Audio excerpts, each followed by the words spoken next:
హరే కృష్ణ. హరే కృష్ణ అందరికీ. 18 రోజులలో భగవద్గీత అవగాహనము అనేటువంటి ఈ కార్యక్రమానికి ఇస్కాన్ శ్రీ శ్రీ రాధా గోవింద ఆలయము మంగళూరు కర్ణాటక తరపున మీ అందరికీ స్వాగతం తెలియచేస్తూ ఉన్నాము.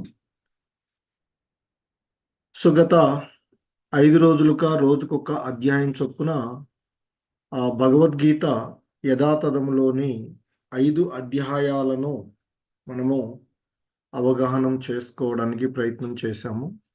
ఈ క్రమంలో ఈరోజు భగవద్గీత యథాతథంలోని 6వ అధ్యాయమైనటువంటి ధ్యాన యోగము, దీనిని ఆత్మ సంయమ యోగము అని పిలువబడేటువంటి 6వ అధ్యాయాన్ని ఈరోజు మనము అవగాహన చేసుకోవడానికి ప్రయత్నం చేద్దాం. హరే కృష్ణ. ఓం అజ్ఞానతిమిరాంధస్య జ్ఞానాంజనశలాకయా చక్షుర్మిలితం యేన తస్మై శ్రీగురవే నమః.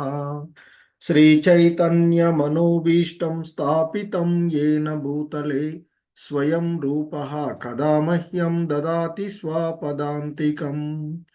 వందేహం శ్రీగురు శ్రీయుతపదకమలం శ్రీగురూన్ వైష్ణవాంశ శ్రీరూపం సాగ్రజాతం సహగణ రఘునాథాన్వితం తం సజీవం సాద్వైతం సావధూతం పరిజన సహితం కృష్ణ చైతన్యదేవం శ్రీ రాధాకృష్ణ పాదాన్ సహగణ లలిత శ్రీ విశాఖాన్వితాంశ. నమా ఓం విష్ణుపాదాయ కృష్ణప్రేష్టాయ భూతలే శ్రీమతే భక్తివేదాంత స్వామినితి నామినే. నమస్తే సారస్వతీ దేవే గౌరవాణి ప్రచారిణి నిర్విశేష శూన్యవాది పాశ్చాత్యదేశతారిణి. हे कृष्णा करुणा सिंधो दीनबंधो जगत्पते गोपेश गोपिका कांत राधा कांत नमोस्तुते. तप्त कांचन गौरांगी राधे वृंदावनेश्वरी वृषभानुसुते देवी प्रणमामि हरिप्रिये. वाञ्छाकल्पतरुभ्यश्च कृपा सिन्धुभ्य एव च पतितानां पावनेभ्यो वैष्णवेभ्यो नमो नमः. जय श्री कृष्ण चैतन्य प्रभु नित्यानंद श्री अद्वैत गदाधर श्रीवासादि गौर भक्त वृंदा. हरे कृष्णा कृष्ण कृष्ण हरे हरे हरे राम राम राम हरे हरे. హరే కృష్ణ. ఈరోజు ఈ కార్యక్రమానికి మరొకసారి మీ అందరికీ కూడా ఇస్కాన్ శ్రీ శ్రీ రాధా గోవింద ఆలయము మంగళూరు కర్ణాటక తరపున స్వాగతం తెలియచేస్తూ ఉన్నాము.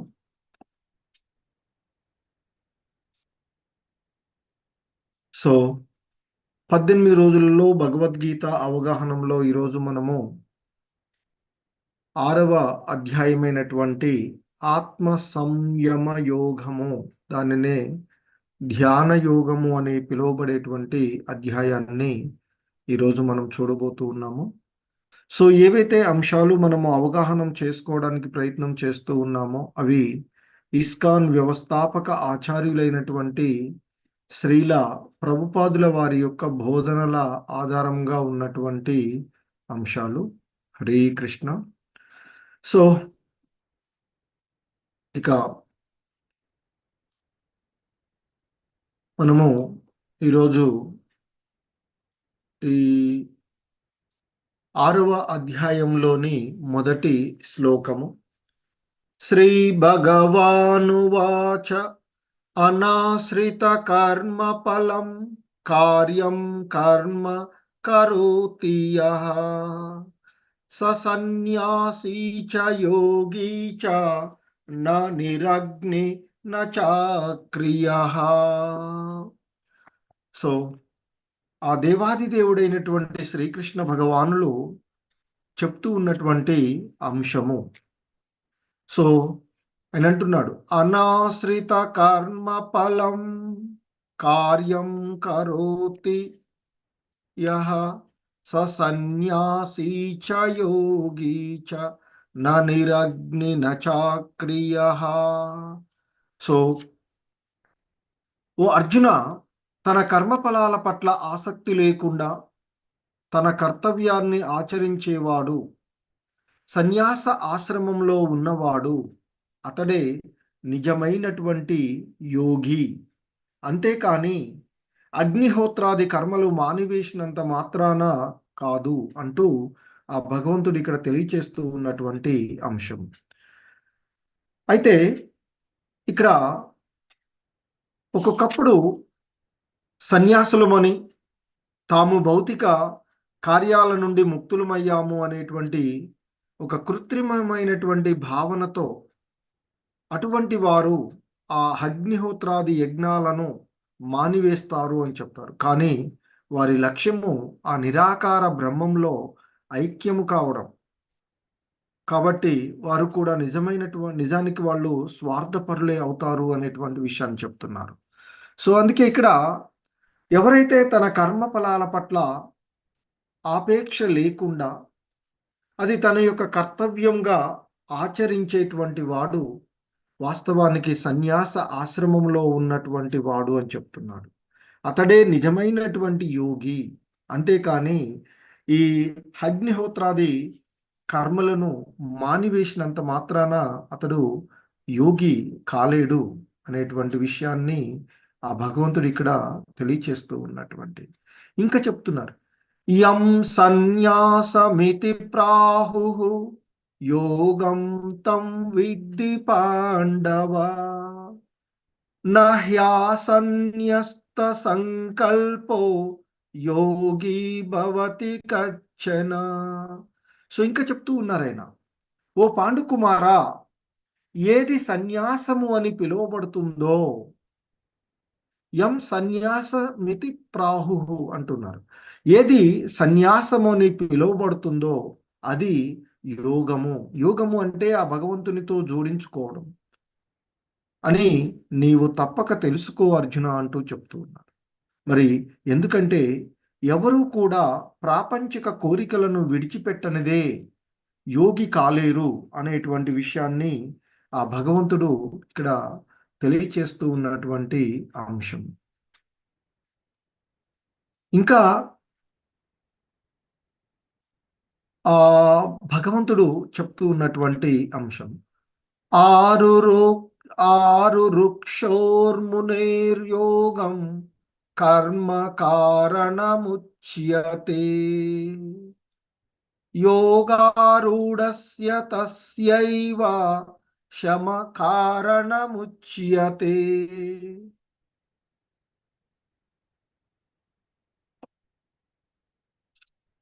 ఇక్కడ ఆయన చెప్తూ ఉన్నటువంటి, ఓ అర్జున, అష్టాంగ యోగ పద్ధతిలో ప్రారంభ దశలో ఉన్నవానికి కర్మ సాధనముగా చెప్పబడినది.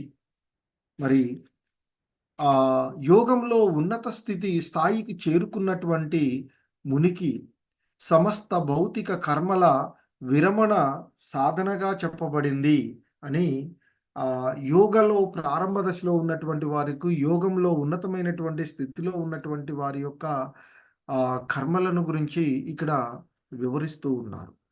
అయితే ముఖ్యంగా ఈ అధ్యాయంలో భగవంతుడు మనసు ఇంద్రియాలను నిగ్రహించడానికి అష్టాంగ యోగ విధానము ఒక మార్గము అని ఈ అధ్యాయంలో ఆ భగవంతుడు తెలియచేస్తూ ఉన్నటువంటి అంశాలు. అలాగే అయినా కూడా ఈ అష్టాంగ యోగ విధానాన్ని ఆచరించడము అనేటువంటిది జనసామాన్యానికి, ముఖ్యంగా ఈ కలియుగంలో చాలా కష్టము అనేటువంటి విషయం కూడా ఈ అధ్యాయంలో తెలుపబడేటువంటి అంశం. అలాగే ముఖ్యంగా ఈ అధ్యాయంలో అష్టాంగ యోగ పద్ధతి వివరించబడినప్పటికీ కూడా, ఉపదేశించబడినప్పటికీ కూడాను, కర్మయోగ పద్ధతి అంటే కృష్ణ భక్తి భావనలో పనిచేయడమే ఉత్తమమైనది అని ఆ భగవంతుడు నొక్కి చెప్తూ ఉన్నటువంటి అంశాన్ని మనము ఈ అధ్యాయంలో చూడవచ్చు. సో, ఇంకా ఆహ్, భగవంతుడు చెప్తూ ఉన్నటువంటి అంశం. యదా హినేంద్రియార్థేషు న కర్మ స్వనుసజ్జతే సర్వసంకల్ప సన్యాసి యోగారూఢస్తదోచ్యతే. సో, ఇంకా ఆయన చెప్తూ ఉన్నటువంటి అంశం. ఎప్పుడైతే వ్యక్తి సమస్త ఇంద్రియ వస్తు విషయముల పట్ల మరియు కర్మల పట్ల ఆసక్తి రహితంగా ఉంటాడో, ఆ వ్యక్తి యోగ శాస్త్రంలో ఉన్నతమైనటువంటి స్థానము పొందినట్టు చెప్పబడతాడు అర్జున అంటూ చెప్తూ ఉన్నాడు.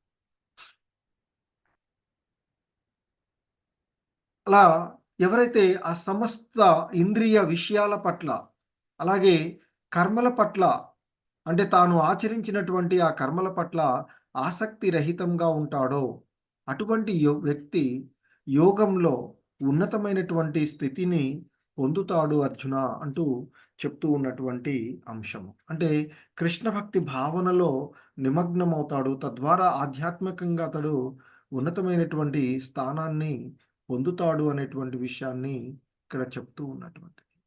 అలాగే మనకి మన యొక్క మనస్సు విషయాన్ని గురించి కూడా ఇక్కడ భగవంతుడు తెలియచేస్తూ ఉన్నటువంటి అంశం. మరి మన మనస్సు మనకి మిత్రుడా లేదా శత్రువా అనేటువంటి విషయాన్ని కూడా మనము చూడవచ్చు. ఇక్కడ చెప్తూ ఉన్నారు. ఉద్ధరేదాత్మనాత్మానం నాత్మానమవసాదయేత్ ఆత్మైవ హ్యాత్మనో బంధుః ఆత్మైవ రిపురాత్మనః. సో, ఇంకా ఆ భగవంతుడు చెప్తున్నాడు. మానవుడు తన మనసు సహాయముతో తనను తాను తప్పక ఉద్ధరించుకోవాలే గాని తన ఆత్మను పతనం చేసుకోకూడదు. మనస్సు బద్ధజీవునికి మిత్రుడు మరియు శత్రువు కూడా అనేటువంటి విషయాన్ని ఇక్కడ తెలియచేస్తూ ఉన్నారు. అంటే ఇక్కడ వివిధ పరిస్థితులను బట్టి ఆత్మ అనేటువంటి పదము మన యొక్క దేహమును, మనసును, ఆత్మను సూచిస్తుంది అని చెప్తారు. మరి యోగ విధానంలో ఆ మనసు బద్ధజీవుడు అనేటువంటి అవి ప్రత్యేకమైనటువంటి ప్రధానమైనటువంటి అంశాలుగా చెప్తారు. మరి ఈ మనస్సు సహాయంతో ఆ జీవుడు తనను తాను ఉద్ధరించుకోవాలే గాని ఆత్మ ఇంకా పతనం చెందించుకోకూడదు.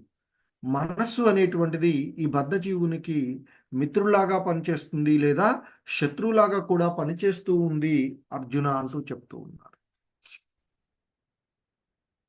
బంధురాత్మనస్తస్య ఏనాత్మైవాత్మనా జితః అనాత్మనస్తు శత్రుత్వే వర్తేతాత్మైవ శత్రువత్. సో, ఇంకా చెప్తూ ఉన్నారు ఆ భగవంతుడు. ఓ అర్జున, మనస్సును జయించిన వానికి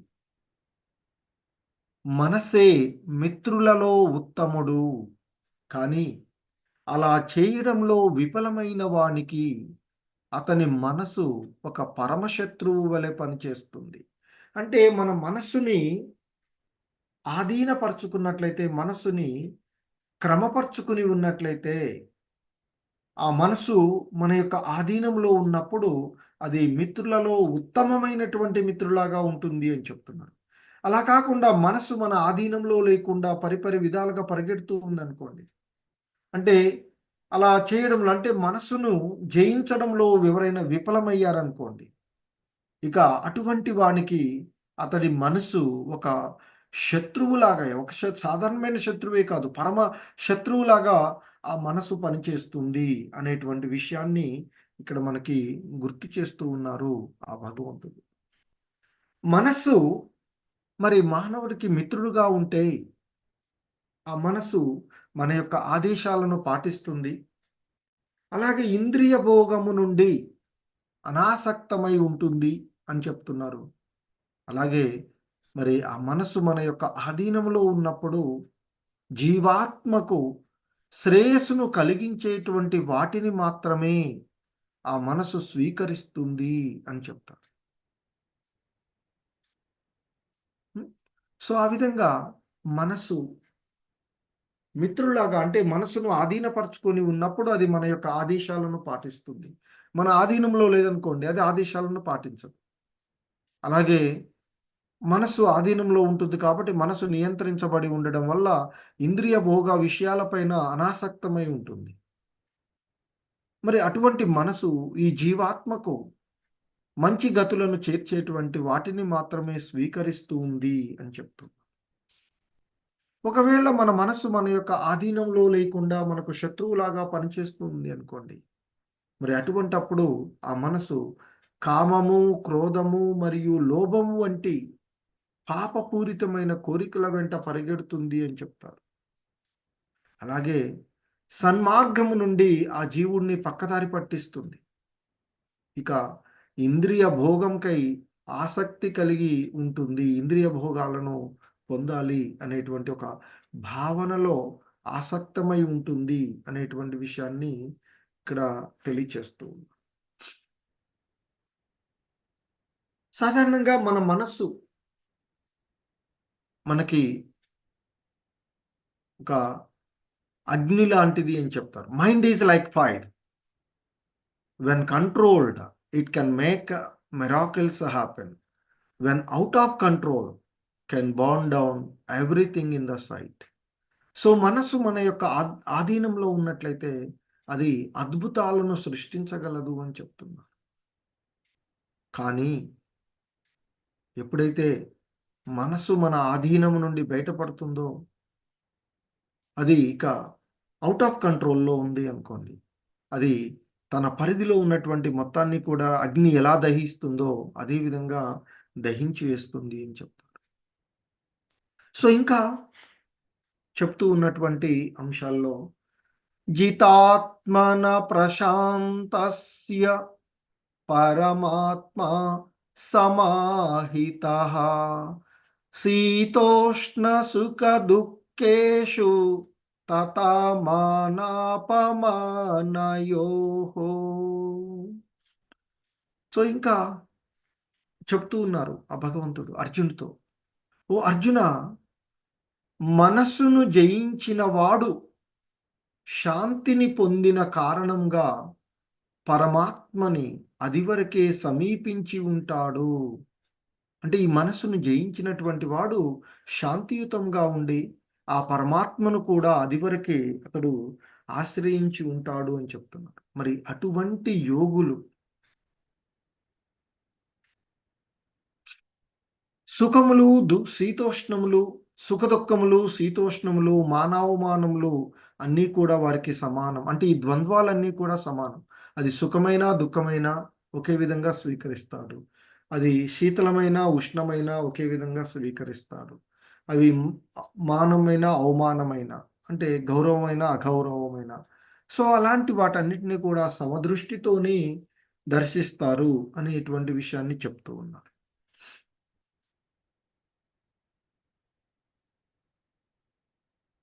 సో, ఇంకా చెప్తున్నారు.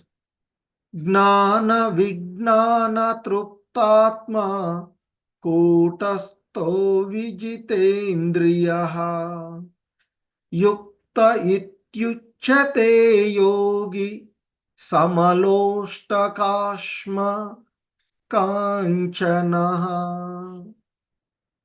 సో, ఇక్కడ చెప్తూ ఉన్నారు. ఓ అర్జున, మనిషి తాను పొందినటువంటి జ్ఞాన విజ్ఞాన విచక్షణల చేత పూర్తిగా సంతుష్టుడు అయినప్పుడు ఆత్మానుభవంలో నెలకొన్న వానిగా చెప్పబడ చెప్పబడి యోగిగా పిలువబడతాడు అర్జున అంటూ చెప్తుంది. అతడు దివ్యత్వంలో నెలకొని ఆత్మ నిగ్రహంతో ఉంటాడు. మట్టైనా, రాళ్ళైనా, బంగారమైనా అన్నిటినీ కూడా ఒకే దృష్టితో దర్శిస్తాడు అని చెప్పి. సో, ఆ విధంగా మనిషి తాను పొందినటువంటి ఆ జ్ఞాన, విజ్ఞాన విచక్షణలను ద్వారా పూర్తిగా సంతుష్టుడైనప్పుడు ఆత్మానుభవంలో నెలకొన్న వానిగా చెప్పబడి యోగిగా పిలువబడతారు అర్జున అంటూ చెప్తూ ఉన్నారు. అటువంటి వాడు దివ్యత్వంలో నెలకొని ఆత్మ నిగ్రహంలో ఉంటాడు. అటువంటి వాళ్ళకి ఇక్కడ అన్నీ కూడా సమానంగానే భావించబడతాయి. రాళ్ళైనా, మట్టైనా, బంగారమైనా ఒకే విధంగా చూస్తారు. ఎందుకంటే ఈ భౌతికమైనటువంటిది ఏది కూడా ఆ ఆధ్యాత్మిక విషయాలకు సంబంధం రానటువంటి విషయం. సో, మరి మన మనసుకు ఉండేటువంటి 6 శత్రువులు. కామ, క్రోధ, లోభ, మద, మోహ, మాత్సర్యాలు అనేటువంటి ఈ 6 ఎనిమీస్ ఆఫ్ ది మైండ్ మన యొక్క మనసుకు సో ఇవి కామము, క్రోధము, లోభము, మదము, మోహము, మాత్సర్యాలు అనేవి ఈ 6 శత్రువులు అనేటువంటి విషయాన్ని చెప్తూ ఉంటారు. ఇంకా చెప్తున్నారు. మరి అష్టాంగ యోగ విధానం అంటే ఏమిటి? సో, ఇక్కడ మనకి యోగము అంటే ఆ భగవంతునితో జోడించడము, ఆ భగవంతునితో సంధానపరిచేటువంటి కనెక్టింగ్ టు ది గాడ్. మరి ఇక్కడ మనకి యోగాలు వివిధ రకాలైనటువంటి యోగాలు భగవద్గీతలో మనకి కృష్ణ భగవానుడు బోధిస్తూ ఉన్నటువంటి అంశాలు. అవే కర్మయోగము, జ్ఞానయోగము, అష్టాంగ యోగము, భక్తి యోగము అనేటువంటి వివిధ రకాలైనటువంటి యోగాలను ఆ భగవంతుడు తెలియచేస్తూ ఉన్నటువంటి. సో, ఇందులో ఈ అధ్యాయంలో మనం ముఖ్యంగా అష్టాంగ యోగ విధానం గురించి మనము తెలుసుకోవడానికి ప్రయత్నం చేద్దాం.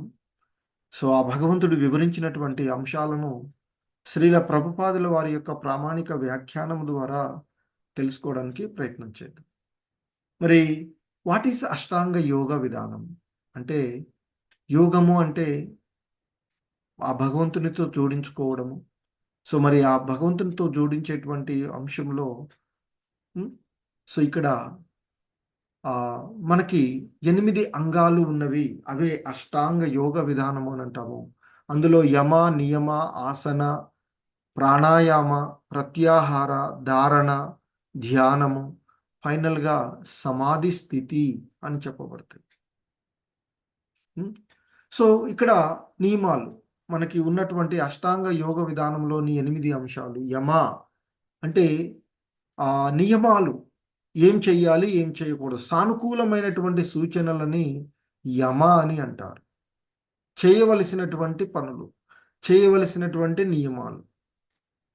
ఇక నియమ అంటే చేయకూడని అంటే నియంత్రణ, ప్రతికూల నిషేధాలు అని చెప్తారు.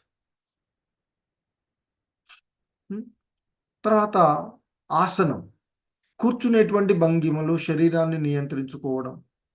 ప్రాణాయామం, శ్వాసను నియంత్రించుకోగలగడం. ప్రత్యాహార, ఇంద్రియాలను ఉపసంహరించుకోవడం. ఇంద్రియాలను ఉపసంహరించుకునేటువంటి విధానం ఏదైతే ఉందో దాన్ని ప్రత్యాహారం అని. ధారణ, మనసును నియంత్రించుకునేటువంటి విధానము ధారణము. అలాగే విష్ణువుపై ధ్యానం చేసేటువంటి విధానము ధ్యానం. సో, ఇక సమాధి స్థితి 8వ దశ ఏదైతే ఉందో దాన్ని సమాధి స్థితి అష్టాంగ యోగ విధానంలో.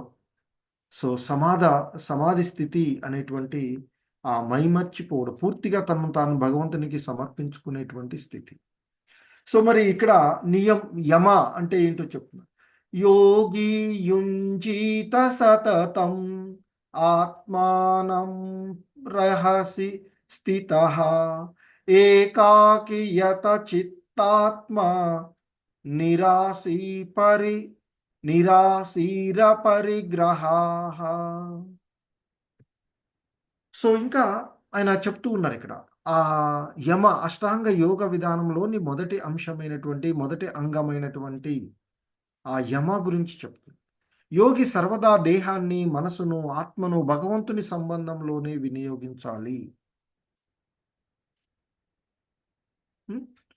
సో ఇంకా అతడు ఏకాంత ప్రదేశంలో ఒంటరిగా జీవిస్తూ ఎల్లప్పుడూ జాగ్రత్తగా ఆ మనసుని నిగ్రహించాలి అని, అతడు ఆశలు వదిలి ఏమీ పరిగ్రహించకుండా ఉండాలి అనేటువంటి ఇక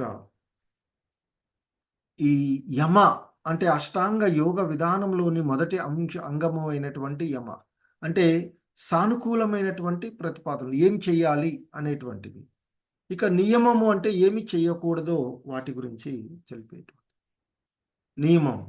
యుక్తాహార విహారస్య యుక్త శ్రేష్టస్య కర్మసు యుక్త స్వప్నావబోధస్య యోగో భవతి దుఃఖః.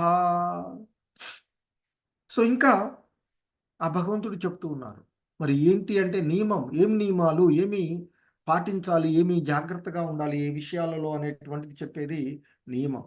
ఏంటి ఆ నియమం అంటే ఆహారము, నిద్ర, విహారము, అలాగే పనుల పట్ల ఎవరైతే క్రమపరిచి ఉంటారో, మనసును ఒక క్రమమైనటువంటి పద్ధతిలో ఏర్పాటు చేసుకొని ఉంటారో, వారు యోగ సాధన ద్వారా సమస్త భౌతిక దుఃఖాలను పోగొట్టుకునేటువంటి యోగ సిద్ధి కలుగుతుంది అర్జున అంటూ చెప్తూ ఉన్నారు ఆ భగవంతుడు అర్జునుడికి. మరి ఇంకా చెప్తున్నారు, నాత్యశ్నతస్తు యోగోపి నచైకాంత మనస్నతః నచాతి స్వప్నశీలస్య జాగ్రత్తో నైవ చార్జున. సో ఇంకా చెప్తూ ఉన్నారు, ఓ అర్జున, మనిషి దృఢ సంకల్పంతో శ్రద్ధతో ఈ యోగమును మార్గము తప్పకుండా అభ్యాసము చెయ్యవలెను. ప్రాపంచిక తలంపుల నుండి వచ్చిన కొన్ని రకముల కోరికలను త్యజించి మనస్సుతో ఇంద్రియములను అన్ని వైపుల నుండి నిగ్రహించబడవలెను అనేటువంటి విషయాన్ని ఇక్కడ మనకి తెలియచేస్తూ ఉన్నారు ఆ భగవంతుడు. సో మనిషి దృఢ సంకల్పంతో శ్రద్ధతో ఈ యోగ మార్గమును ఆ భగవంతుడు చెప్తూ ఉన్నటువంటి ఈ అష్టాంగ యోగ విధానమును తప్పకుండా ఆచరించాలి అని చెప్తూ ఉన్నారు. ప్రాపంచిక తలంపుల నుండి వచ్చినటువంటి ఈ భౌతికమైనటువంటి అన్ని కోరికలను త్యజించి మనసుతో ఇంద్రియాలను అన్ని వైపుల నుండి నిగ్రహించుకోవాలి అనేటువంటి విషయాన్ని చెప్తూ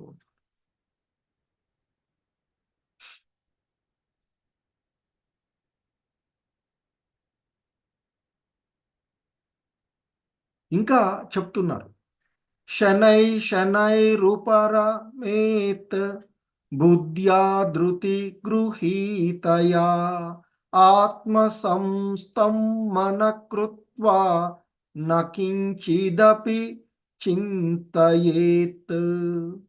పూర్తి నిశ్చయంతో కూడిన బుద్ధి ద్వారా మనిషి క్రమక్రమముగా సమాధి స్థితిలో నెలకొనాలి. ఆ విధంగా మనసును కేవలము ఆత్మ మీదని లగ్నం చేసి ఇక దేనిని గురించి ఆలోచించకూడదు అంటూ ఆ దేవాది దేవుడైనటువంటి కృష్ణ భగవాను చెప్తూ ఉన్నటువంటి అంశం. సో సాధారణంగా మన ఇంద్రియాలు, పంచేంద్రియాలు అని చెప్తూ ఉంటాం. కన్ను, ముక్కు, చెవి,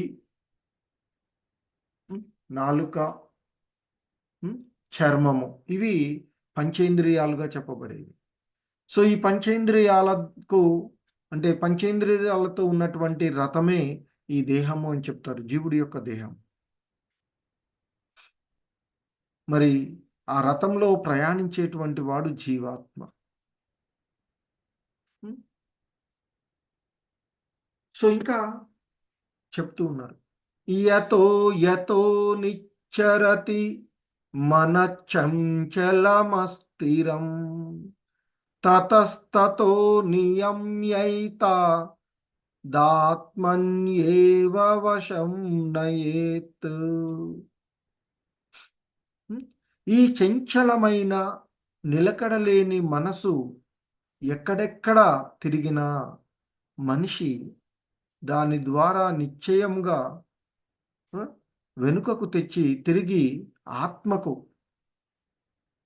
వశం చెయ్యాలి అని చెప్తున్నారు. అంటే ఈ చంచలమైనటువంటి నిలకడలేని మనసు ఎక్కడెక్కడో తిరుగుతూ ఉంటుంది. కాబట్టి అటువంటి ఆ తిరిగేటువంటి దాన్ని మనిషి నిశ్చయంగా వెనుకకు తీసుకురావాలి.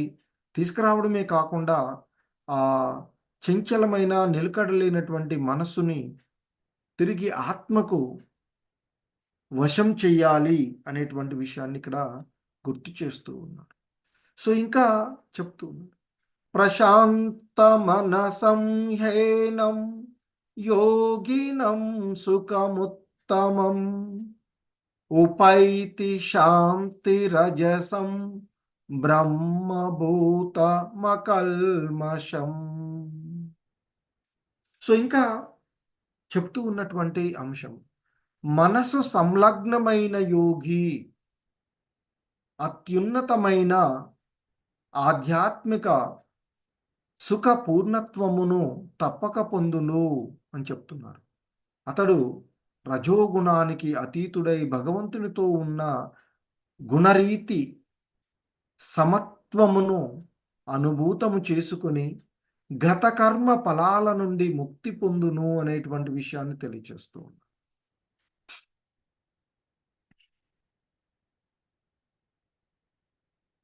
యుంజన్నేవం సదాత్మానం యోగి విగత కల్మషః సుఖేన బ్రహ్మ సంస్పర్శ మత్యంతం సుఖమశ్నుతే. ఇంకా చెప్తున్నారు ఆ భగవంతుడు, ఈ విధంగా ఆత్మ నిగ్రహం కలిగిన యోగి యోగ సాధనలో నెలకొని సమస్త భౌతిక మలినముల నుండి ముక్తి పొందుతాడు అర్జున అంటూ చెప్తూ ఉన్నారు. ఎల్లప్పుడూ పరమాత్ముని దివ్యమైన సేవలో నెలకొని ఉండుటయే సంపూర్ణ ఆనందం యొక్క అత్యున్నత స్థానమని, ఆ అత్యున్నతమైనటువంటి స్థానాన్ని అతడు పొందుతాడు అనేటువంటి విషయాన్ని చెబుతున్నారు.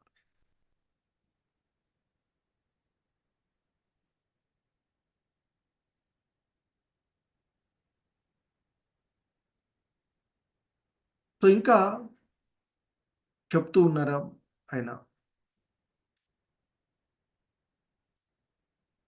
ప్రశాంత మనసంహేనం యోగినం సుఖముత్తమం ఉపైతి శాంతిరజసం బ్రహ్మభూతమకల్మషం. ప్రశాంతమైన మనసును కలిగిన వాడు కామక్రోధాది ఉద్రేక కారణాలకు అతీతుడు, పాపరహితుడు, బ్రహ్మస్వరూపుడు అయిన యోగ పురుషుడికి పరమసుఖం లభిస్తుంది అంటూ చెప్తున్నారు. ఈ ప్రశాంతమైనటువంటి మనసును కలిగినటువంటి వాడు, కామ క్రోధాది ఆ ఉద్రేకాల నుండి దూరంగా ఉండేటువంటి వాడు, పాపరహితుడు, బ్రహ్మస్వరూపుడు అయినటువంటి ఆ యోగ పురుషుడికి పరమసుఖం లభిస్తుంది అర్జున అంటూ చెప్తూ ఉన్నటువంటి, యో మాం పశ్యతి సర్వత్రా సర్వం చ మయి పశ్యతి తస్యాహం న ప్రణశ్యామి సచ మే న ప్రణశ్యతి. సో ఇంకా ఆ భగవంతుడు చెప్తూ ఉన్నటువంటి అంశాలు, ఎవరైతే నన్ను అంతటా దర్శిస్తారో, యోమాం పశ్యతి సర్వత్రా అంటే ఎవరైతే అంతటా కూడాను ఆ భగవంతుణ్ణి దర్శిస్తారో,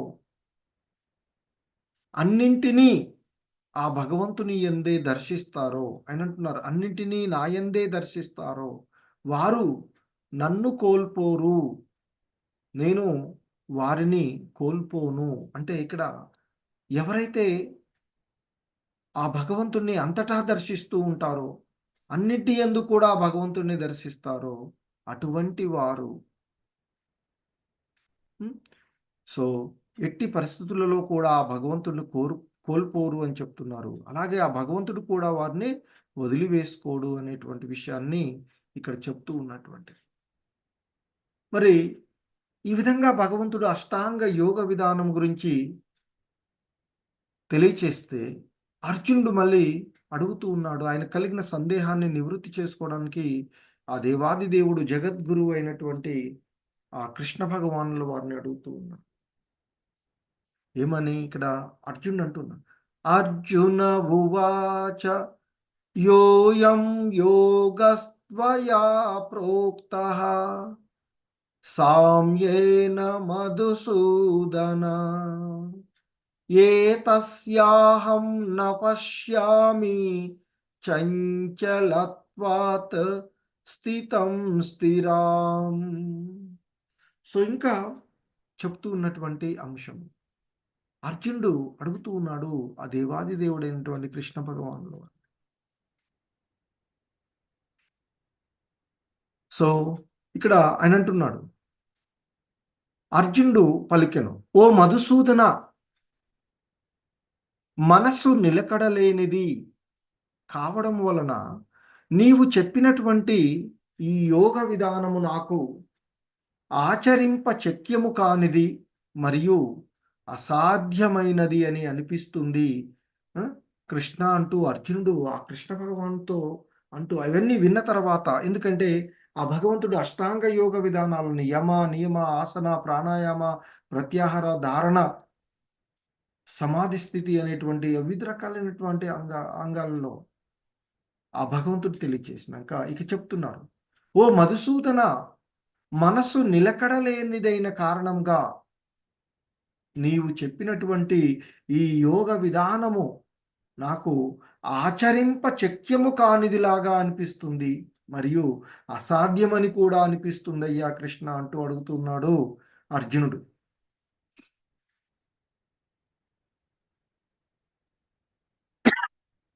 సో ఇంకా అంటూ ఉన్నాడు అర్జునుడు, చంచలం హి మన కృష్ణ ప్రమాది బలవదృఢం తస్యాహం నిగ్రహం మన్యే వాయోరివ సుదుష్కరం. ఓ కృష్ణ, మనసు చాలా చంచలమైనది, అల్లకల్లోలమైనది, బలమైనది మరియు మూర్ఖపు పట్టుగలది.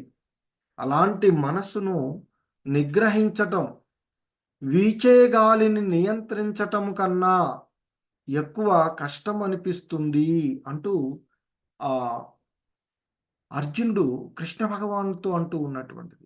ఈ మనసు చాలా చంచలమైనది కృష్ణ, చాలా అల్లకల్లోలమైనటువంటిది, బలమైనది మరియు మూర్ఖపు పట్టు కలిగినటువంటిది.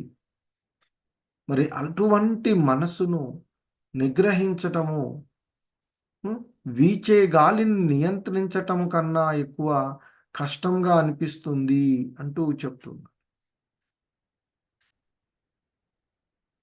సో ఇక ఆ విధంగా అర్జునుడు అడిగిన తర్వాత ఆ దేవాది దేవుడైనటువంటి శ్రీకృష్ణ భగవానుడు సమాధానం చెప్తూ ఉన్నారు.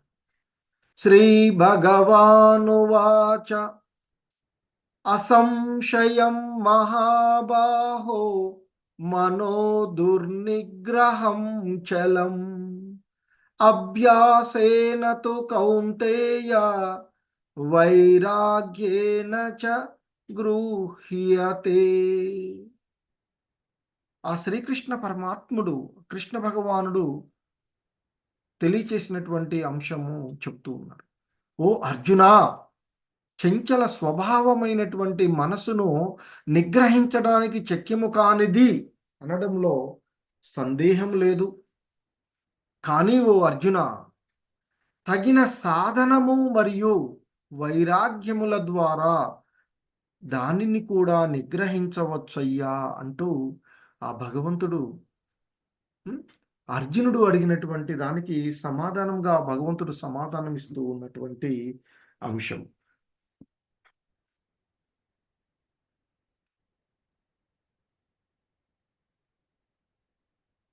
ఆ విధంగా భగవంతుడు సమాధానం చెప్పిన తర్వాత అర్జునుడు మళ్ళీ మరి ఈ విధానంలో ఎంతో శ్రద్ధతో ప్రారంభించినప్పటికీ కూడా ఒకవేళ పరిపూర్ణతను సాధించలేకపోయినట్లయితే వారి యొక్క గతి ఏమిటి అనేటువంటిది అడుగుతూ ఉన్నటువంటి అంశం. సో ముఖ్యంగా ఇక్కడ ఆ విఫలమైనటువంటి యోగి యొక్క పరిస్థితి ఏమిటి అనేటువంటి విషయాన్ని ఇక్కడ చెప్తూ ఉన్నారు. సో అర్జునుడు అడుగుతూ ఉన్నాడు ముందు ముఖ్యంగా. అర్జున ఉవాచ అయతి శ్రద్ధయేపేతో యోగాచలితమానసః అప్రాప్య యోగ సంసిద్ధిం కాం గతి కృష్ణ గచ్చతి. సో ఇంకా ఆ అర్జునుడు భగవంతుడితో అంటూ ఉన్నటువంటి అంశం.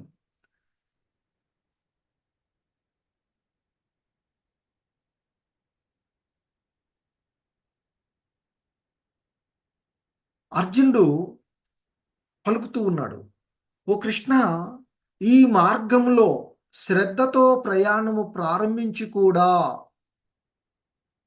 చంచలమైన మనసు కారణం చే తగినంతగా పరిశ్రమించక యోగ లక్ష్యం యొక్క అంతిమ విజయాన్ని ఈ జన్మలోనే సాధింపలేకపోయిన యోగి యొక్క గతి ఏమిటి అనేటువంటిది మరలా అర్జునుడు భగవంతుడిని అడుగుతూ ఉన్నటువంటిది.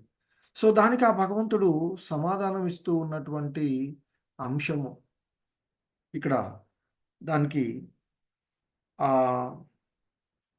ఇంకా అర్జునుడు అడుగుతాడు ఆ భగవంతుడిని, మహాబాహువులు కలిగినటువంటి ఓ కృష్ణ, ఆధ్యాత్మిక మార్గంలో భ్రమితుడైనటువంటి వ్యక్తి ఆధ్యాత్మిక భౌతిక జయాలు రెండింటి నుండి కూడా పతనం చెంది ఏ రంగంలోనూ స్థానము లేకుండా చెదిరిన మేఘం వలె నశించడా అంటూ అడుగుతూ ఉన్నారు. ఎందుకంటే మరి ఆ యోగ విధానంలో చాలా కష్టాలతో కూడుకున్నటువంటి అంగాలను చేస్తూ రావాలి. అలా ప్రారంభించినప్పటికీ కూడా ఈ చంచలమైనటువంటి మనసు కారణంగా తగినంతగా శ్రమించకపోవడం వల్ల సో మరి ఆ యోగి లక్ష్యాన్ని, ఆ లక్ష్యం యొక్క అంతిమ విజయాన్ని ఈ జన్మలోనే సాధించలేకపోయినట్లయినా మరి అటువంటి యోగి యొక్క గతి ఏమిటి అంటూ అడుగుతూ ఉన్నటువంటిది ఆ భగవంతుడు.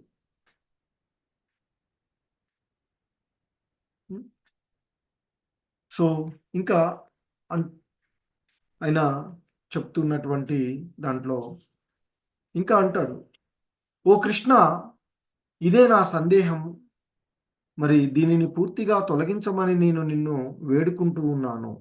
ఈ సందేహాన్ని తొలగించేవాడివి నీవు తప్ప ఇంకొకరు లేరు అంటూ ఆ అర్జునుడు కృష్ణ భగవానుల వారిని వేడుకుంటాడు.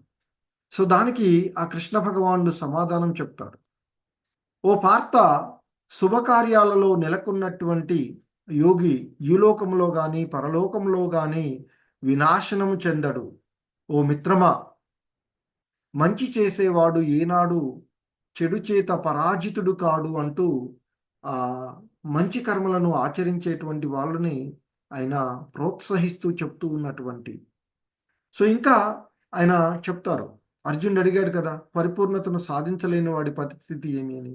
దానికి ఆయన చెప్తారు, విఫల యోగి అంటే యోగలో పరిపూర్ణతను సాధించలేక విఫలమైనటువంటి యోగి పుణ్యజీవుల లోకాలలో అనేక సంవత్సరాలు భోగానుభవంను పొందుతాడు. తర్వాత ధార్మిక జనుల వంశములో లేదా ధనిక వంశంలో జన్మిస్తాడు. సాధారణంగా ఈ విఫల యోగులు 2 రకాలుగా ఉంటారు. కొద్దిగా ప్రగతి సాధించిన తర్వాత పతనం చెందినవారు, సుదీర్ఘ సాధన తర్వాత కూడా పతనం చెందినవారు అనేటువంటి 2 రకాలుగా ఉంటారు అని చెప్తారు. సో ఇక మరి ఈ మహోన్నతమైనటువంటి కృష్ణ భక్తి భావన పూర్ణత్వాన్ని సాధించడమే యోగ సాధనం యొక్క నిజమైనటువంటి లక్షణము అని చెప్తూ ఉంటారు. సో, ఇంకా భగవంతుడు చెప్తూ ఉంటాడు. అలాగే సుదీర్ఘ కాలం సాధన చేసిన తర్వాత విఫలమైనట్లయితే అతడు నిశ్చయంగా మహాజ్ఞానవంతులైనటువంటి యోగుల వంశంలో జన్మిస్తాడు. ఈ జగత్తులో అటువంటి జన్మ నిశ్చయంగా అతి దుర్లభమైనది అర్జున అంటూ చెప్తారు ఆ భగవంతుడు. సో, ఇంకా చెప్తారు. ఓ కురునందన, అటువంటి జన్మ పొందిన అతడు తన పూర్వజన్మలోని దివ్య చైతన్యమును పునరుద్ధరించుకొని పూర్ణ విజయమును సాధించడానికి అధికమైనటువంటి ప్రగతి కొరకు తిరిగి ప్రయత్నిస్తాడు అని చెప్తూ ఉన్నటువంటి అంశం. సో, ఇంకా చెప్తారాయన. తపస్విభ్యోధికో యోగి జ్ఞానిభ్యోపి మతోధికః కర్మిభ్యచ్చాధికో యోగి తస్మాద్యోగి భవార్జున. ఇంకా భగవంతుడు చెప్తూ ఉన్నటువంటి అంశం. ఓ అర్జున, తపస్సు చేసే వాళ్ళ కంటే, శాస్త్రజ్ఞానము కలవాళ్ళ కంటే, కామ్యకర్మలు చేయువాని కంటే కూడా యోగి గొప్పవాడు. కాబట్టి ఓ అర్జున, నీవు యోగివి అవ్వడానికి ప్రయత్నించుము అంటూ ఆ భగవంతుడు తెలియచేస్తూ ఉన్నటువంటి అంశం. సో, ఇంకా ఆయన చెప్తూ ఉన్నటువంటి యోగినామపి సర్వేషాం మద్గతేనాంతరాత్మనా శ్రద్ధావాన్ భజతే యో మాం సమే యుక్తతమో మతః. అత్యంత శ్రద్ధతో ఎల్లప్పుడూ నాయందే నిమగ్నమై ఉండువాడు. అంటే ఆ భగవంతుడిని ధ్యానిస్తూ ఉండేటువంటి వాడు, తన యందే నన్ను స్మరించేటువంటి వాడు, భక్తితో సేవ చేసేటువంటి వాడు అయినటువంటి యోగి యోగులలోకెల్లా అత్యున్నతమైన వానిగా నేను పరిగణిస్తాను అర్జున అంటూ చెప్తున్నాడు. ఇది నా యొక్క అభిప్రాయం అంటూ సో, ఆ భగవంతుడు ఆయన యొక్క అభిప్రాయాన్ని తెలియచేస్తూ ఉన్నాడు. సో, మనం చూసినటువంటి వివిధ రకాలైనటువంటి యోగ పద్ధతులన్నీ కూడాను ఆహ్, వివిధ రకాలైనటువంటి పద్ధతుల యొక్క అంతిమ లక్ష్యము, అంతిమ గమ్యము భక్తి యోగము అని చెప్తాడు. సో, మనకున్నటువంటి వివిధ రకాలైనటువంటి యోగ సోపానాలలో కర్మయోగము అల్పమైనటువంటిదిగా అతి కింద ఉండేటువంటిది. దానికంటే కొంత ఉన్నతమైనది జ్ఞానయోగము. దానికంటే కూడా ఉన్నతమైనది అష్టాంగ యోగ విధానము. సో, వీటన్నిటికంటే ఉత్తమమైన టాప్ మోస్ట్ భక్తి యోగము అని చెప్తారు. సో, ఈ విధంగా ఆ భగవంతుడు వివిధ రకాలైనటువంటి పద్ధతులను బోధించినప్పటికీ అంతిమంగా యోగంలో నిమగ్నమై ఉండము అనేటువంటి అంశాన్ని తెలియచేసినటువంటిది. సో, మనకున్నటువంటి వీటిలో కర్మయోగం కంటే జ్ఞానయోగము, జ్ఞానయోగం కంటే అష్టాంగ యోగము, వీటన్నిటికంటే ఉన్నతమైనదిగా భక్తి యోగము హ్మ్, కన్సిడర్ చేయబడుతుంది. సో, ఇవన్నీ కూడా భక్తి యోగంని చేరుకోవడానికి వివిధ దశలు, మెట్ల వంటివి అని చెప్తూ ఉంటాం. మనకి వేరు వేరు యుగాలలో వేరు వేరు రకాలైనటువంటి యోగ విధానాలు ఉన్నవి అని చెప్తారు. యుగ ధర్మాలుగా ఉన్నవి.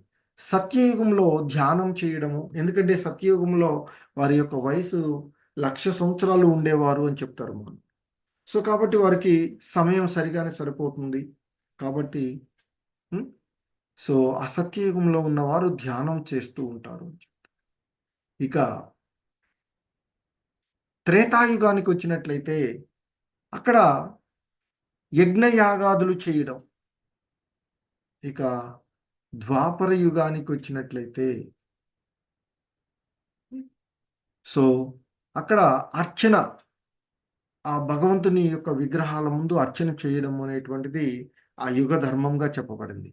సో సత్యయుగంలో మెడిటేషన్, త్రేతాయుగంలో ధ్యానం, యజ్ఞయాగాదులు చేయడం, ఇక ద్వాపర యుగంలో టెంపుల్ వర్షిప్, ఆలయ పూజ విధానం ఉండేటువంటిది. ఇక చివరికి ఈ కలియుగం, ఈ కలహాల కలియుగంలో మనకున్నటువంటి ఏకైక మార్గము chanting holy names of the lord అనేటువంటిది మనకి ఆ భగవంతుని యొక్క నామాలను స్మరించడమే ఏకైక మార్గము అని చెప్తారు. అదే హరేర్నామ హరేర్నామ హరేర్నామ కైవలం కలౌ నాస్త్యైవ నాస్త్యైవ నాస్త్యైవ గతిరన్యదా అని చెప్తారు. ఏంటంటే కపటము మరియు కలహములతో కూడిన ఈ యుగమునందు, అంటే ఈ కలియుగమునందు భగవంతుని పవిత్ర నామము సంకీర్తన చేయుటయే ముక్తికి ఏకైక సాధనము అని చెప్తారు. మరొక మార్గం లేదు, మరొక మార్గం లేదు, మరొక మార్గం లేదు అని ఆ బృహత్ నారదీయ పురాణంలో చెప్పబడినటువంటి అంశం. హరే కృష్ణ అందరికీ. హరే కృష్ణ హరే కృష్ణ కృష్ణ కృష్ణ హరే హరే, హరే రామ రామ రామ హరే హరే. హరే కృష్ణ. హరే కృష్ణ అందరికీ ధన్యవాదాలు. సో ఎవరైనా ఏవైనా సందేహాలు ఉంటే హ్యాండ్స్ రైజ్ చేయండి, డిస్కస్ చేద్దాం.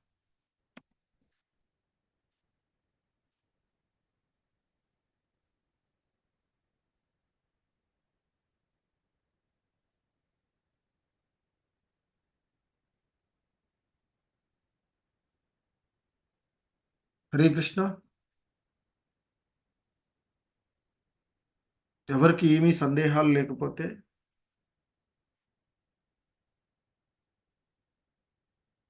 యోగము అంటే భగవంతునితో సంధానం చేసేటువంటి విధానం.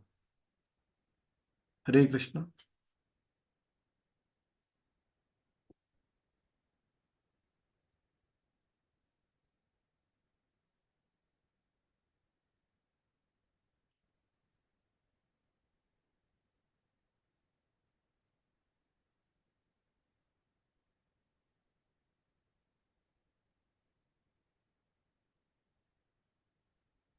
హరే కృష్ణ. ప్రభు అన్మ్యూట్ చేసుకో. హరే కృష్ణ. హరే కృష్ణ. స్వామివారు ప్రభు చెప్పండి. స్వామివారు యాక్చువల్లీ మనకి చూసినట్లయితే ఒక పద్యంలో ఈవెన్ మన మహానుభావుడైన కృష్ణుడే అర్జునుడే మనసు చాలా చంచలమైనది, అంటే దీన్ని ఎలా అంటే మనం ఇప్పుడు ఏ ఏ మార్గాల్లో మనం దీన్ని మామూలుగా మన ఇంద్రియాలను కానీ తర్వాత మనస్సును కానీ ఎలా మనం ధ్యానం ఒక అంటే నేను కొన్ని రోజుల నుంచి జస్ట్ ఈ మధ్య స్టార్ట్ చేశాను. బట్ అంటే వేరే సౌండ్లకు కానీ దానివల్ల అంటే ప్రాక్టికల్ గా నాకు జరిగే చెప్తున్నాను. ప్రభు ఇమ్మీడియట్ చెప్పండి. గా చిన్న సౌండ్ వచ్చినా అలా డైవర్ట్ అయిపోతూ ఉంటుంది అనమాట. సో దానికి మీరు ఏమైనా అంటే మనకి ఎలా చేయాలి, ఏ విధానంలో చేయాలి, మనం ఒక దృష్టి ఒక ఒక దాని మీద ఇలా నిమగ్నమై అలాగే మనం ఆ దేవుణ్ణి కానీ ఏదో స్మరించుకుంటూ ఎలా ఉండగలగాలి, దాని గురించి ఏమైనా మీరు ఎస్ మార్గదర్శకాలు ప్రభు. ఇవ్వగలరు? No doubt. మై మనస్సు అనేటువంటిది చంచలం. అర్జునుడే అంటున్నాడు, అంత అదే భక్తుడుగా అలాంటి ఉన్నటువంటి అర్జునుడు మహానుభావుడే.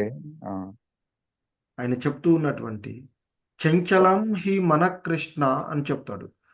మనసు చంచలమైనటువంటిది. ఎంతో ఇప్పుడు వాస్తవానికి మనం మనస్సు గురించి మనం ఇక్కడ ఉంటాం, మీరు అన్నట్లుగా ఇక్కడ ఉంటాము. కానీ క్షణకాలంలోనే మనము మన మనసు ద్వారా ఎక్కడో ఉన్నట్లుగా ఆలోచనలోకి వెళ్ళగలం. అమెరికాలోనూ ఇంకెక్కడో అంతరిక్షంలో ఎక్కడికైనా ఆలోచించగలం. సో ఈ అవును. చంచలమైనటువంటి మనస్సు ఎంతో ఎంతో వేగంతో మూర్ఖపు పట్టుగలిగిందని కూడా అంటూ ఉంటాడు. సో ఎంతో వేగంతో చంచలమైనటువంటి ఈ మనస్సుని ఆధీనపరచుకోవడము అంటే నువ్వు ఇప్పుడు ఇక్కడ అష్టాంగ యోగ విధానము అనేటువంటిది సాధారణంగా సాధ్యమయ్యేటువంటిది కాదు అనిపిస్తుంది అంటాడు.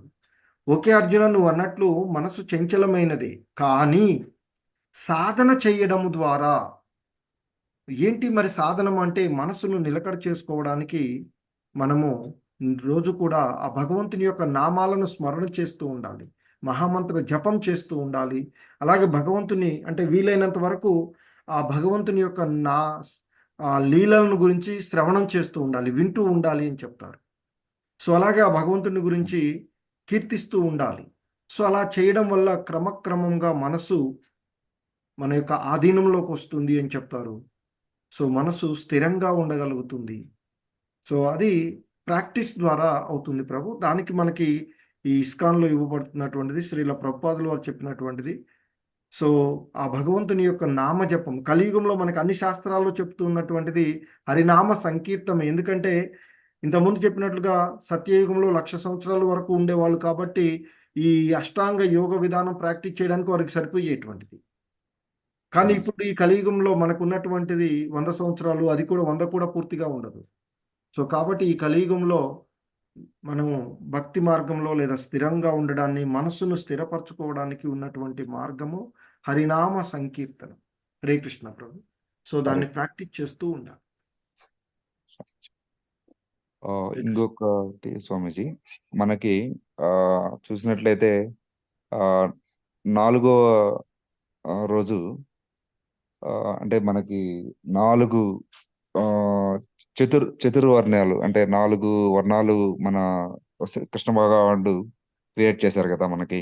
హ్మ్. దాంట్లో మనకేం చెప్పారంటే పుట్టుకతో కాదు, అంటే పుట్టుకతో ఆ కారణం లేకుండా ఈ వాళ్ళ యొక్క కర్మల చేత ఈ 4 వర్ణాలు కర్మలు వారు చేసే పనుల విధంగా 4 వర్ణాలుగా విభజించారని చెప్పేసి స్వామీజీ చెప్పారు, శ్రీ మహానుభావుడు భగవంతుడు చెప్పారు. అవును. భగవంతుడు చెప్పారు. అవును. బట్ అంటే మనకి సొసైటీలో ఏమైందంటే అది కాలక్రమేణా పుట్టుకతో సంబంధించిందిగా అయిపోయింది అది. అవును. చెప్పాలంటే ఇప్పుడు సపోజ్ ఒక శూద్రులు ఉన్నారు, లేదంటే బ్రాహ్మణులే ఉన్నారు. బ్రాహ్మణులు తర్వాత వంశపారంపర్యంగా అలాగ పుట్టిన వాళ్ళు కూడా ఇంకా అదే వాళ్ళు వేరే దాంట్లో మంచి ఆ, ఆ, అంటే వేరే వేరే దాంట్లో కూడా రాణించగలరు. కానీ ఆ పుట్టుక కారణం చేత అదే వృత్తిలో వెళ్తున్నారు. బట్ మన కృష్ణ భగవానుడు చెప్పింది అయితే పుట్టుకతో సంబంధం లేకుండా అని చెప్పారు. మన కాలక్రమంలో మనకి ఇలా అయిపోయింది అన్ని 4 వర్ణాలు చూస్తే మనకి. దాని గురించి మీరు మీ అభిప్రాయం స్వామి? అభిప్రాయం అంటూ ఏం లేదు. భగవంతుడే చెప్పాడు. అంటే ఏంటంటే గుణకర్మ చతుర్వర్ణం మయా సృష్టం గుణకర్మ విభాగశ అంటూ చెప్తూ ఉన్నటువంటి అంశం. అంటే స్వామి. మన యొక్క గుణాలు మనం చేసేటువంటి పనులను బట్టే ఉంటుంది అని చెప్తారు. సో, అందుకే స్వామి. మనకి ఇప్పటికైనా కానీ అవంటే ఇక్కడ ఏంటంటే ఎందుకు ఇక్కడ అర్జునుడు అడిగినటువంటి దానిలో కూడా ఆయన స్వామి. ఏమన్నాడు? ఓ కృష్ణ, ఒకవేళ ఈ విధానమును పాటించాలి శ్రద్ధతో ప్రారంభించి పరిపూర్ణతను సాధించలేకపోతే వాళ్ళ పరిస్థితి ఏమిటి అంటున్నాడు. అవును. ఏంటంటే అటువంటి అవకాశం ఉన్నటువంటి వారి కుటుంబంలో వారిని పుట్టిస్తాను అని పుడతారు అని చెప్తాడు. వాళ్ళు చేసుకున్నటువంటి కర్మల ప్రకారంగా. సో, ఇక్కడ కూడా ఏంటంటే ప్రభు స్వామి. ఒక బ్రాహ్మణ కుటుంబంలోనో, క్షత్రియ కుటుంబంలోనో లేదా వైశ్యులుగానో లేదా శూద్రులుగా ఉన్నటువంటి అవకాశాల్లో ఒక్కోసారి అక్కడేంటంటే ఆ నేపథ్యాన్ని అనుసరించి వారికి అవకాశాలుంటాయి. అంతేకాని అంత మాత్రాన పుట్టుకతోనే అతడు ఆ విధంగా ఆ వర్గానికి చెందుతాడు అనేటువంటిది భగవద్గీత ఎక్కడ యాక్సెప్ట్ చేయట్లేదు. అందులో ఎటువంటి స్వామి. డౌట్ లేదు. ఇప్పటికి కూడా ఉమ్. అంతే. ఇప్పుడు ఎందుకంటే ఒక డాక్టర్ కొడుకుంటే డాక్టర్ కొడుకు అవుతాడు గానీ డాక్టర్ అవ్వడతడు. ఎప్పుడు డాక్టర్ అవుతాడు? అతడు చదువుకొని ఒక యూనివర్సిటీకి వెళ్ళి మెడికల్ యూనివర్సిటీకి సంబంధించి లేదా వాటి ఉన్నటువంటి సర్టిఫికేట్ పొందినప్పుడు డాక్టర్ అవుతాడు. అలాగే బ్రాహ్మణ కుటుంబంలో పుట్టిన వేదాలను అధ్యయనం చేసి వాటిని నలుగురికి పంచగా బ్రాహ్మణ అంటే వర్గము అంటే ఏంటి? ఈ సమాజానికి అవసరమైనటువంటి మంచి విషయాలను బోధించేటువంటి వారు బోధకులు. సో, ఇప్పుడు ఈ కలియుగంలో అటువంటి ఏమి లేదు.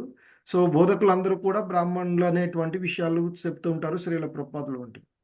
సో, స్వామి. కాబట్టి ఏది కూడా అంటే పుట్టుక నేపథ్యం కాదు. మన యొక్క గుణాలను అనుసరించి అందులో మనం చాలా చోట్ల చూస్తూ ఉంటాం. అంతకుముందు కూడా కథల్లో అంటే పురాణ కథల్లో గాని, వేటిలో గాని సాధారణమైనటువంటి కుటుంబాల్లో పుట్టినటువంటి వాళ్ళు కూడా రాజులైనటువంటి క్షత్రియులుగా మారినటువంటి అవకాశం ఉంది. క్షత్రియులుగా ఉన్నటువంటి వాళ్ళు బ్రాహ్మణులుగా, రాజర్షులుగా అయినటువంటి అవకాశం ఉంది. స్వామి. సో, ఆ విధంగా ఉన్నటువంటిది ప్రభు. కాబట్టి ఖచ్చితంగా భగవద్గీతను అనుసరించి గాని, వాస్తవమైనటువంటి పరిస్థితుల గురించి గాని, మన స్వభావాన్ని బట్టే మనము ఏ వర్గంలోకొస్తామా, ఏ విధంగా చేస్తామా అనేటువంటిది వస్తూ ఉంటుంది. స్వామి. కాకపోతే ఆ విధానాల్లో ఉన్న వాళ్ళకి ఆ అవకాశాలు ఎక్కువగా ఉంటాయి. అదే కదా ఇక్కడ భగవంతుడు చెప్పింది. భక్తిలో ఏమాత్రం ప్రయత్నం చేసినా నెక్స్ట్ మళ్ళీ అదే ఉండేటువంటిది. ఇప్పుడు మనకి చెప్పేటువంటిది ఏంటంటే కూడా భౌతికమైనటువంటి విషయాలు, ఆధ్యాత్మిక విషయాలు. భౌతిక విషయాలలో ఇప్పుడు ఉదాహరణకి మనం భౌతికమైనటువంటి విషయాల్లో నేను ఈ జీవితంలో ఒక 100,00,00,000 సాధించాలి లేదా కొంత ఏదో సాధించాలి అనుకోని ప్రయత్నం చేస్తున్నాను. అది పరిపూర్ణతను సాధించకుండానే కాలం గడిచిపోయిందనుకోండి, మరణించామనుకోండి. స్వామి. మళ్ళీ అదే ఉద్దేశ్యం మనకు పుడితే, మళ్ళీ జీరో నుంచే ప్రారంభించాలి. ఈ భౌతికమైనటువంటి సంపదల విషయాల్లో. కానీ ఆధ్యాత్మికంగా ఈ జన్మలో ఒక 5% భక్తి చేసామనుకోండి. మళ్ళీ నెక్స్ట్ జన్మ అంటూ కనీసం మనసు జన్మ ఎలాగో వస్తుంది. భక్తిలో పాల్గొన్నటువంటి వాళ్ళకి, భగవద్గీత ఆధ్యాత్మిక గ్రంథాలను చదివిన వాళ్ళకి. అలా చేయని వాళ్ళకి మనిషి జన్మ వస్తుంది అనేటువంటి చెప్పడం సాధ్యం కానటువంటిది. అది శాస్త్రాలు అన్నీ కూడా చెప్తున్నాయి. మనం మేము ఇక్కడ ఒకటి చెప్పటమే కాదు.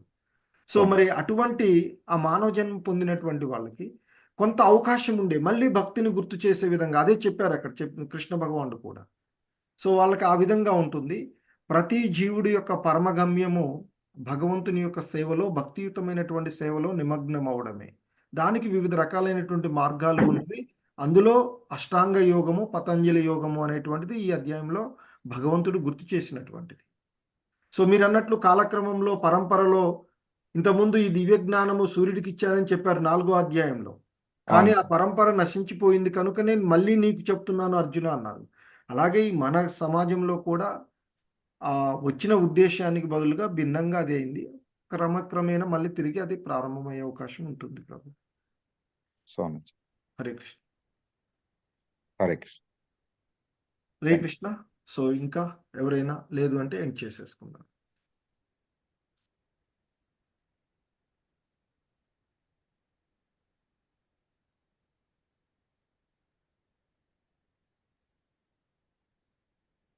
ఓకే.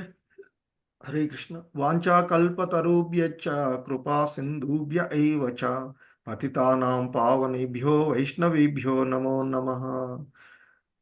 శ్రీమద్ భగవద్గీత की जय. हरे कृष्ण महामंत्रानि की जय. श्रील प्रभुपाद की जय. अनंत कोटि वैष्णव वृंद की जय. हरे कृष्ण. अंदर की धन्यवाद.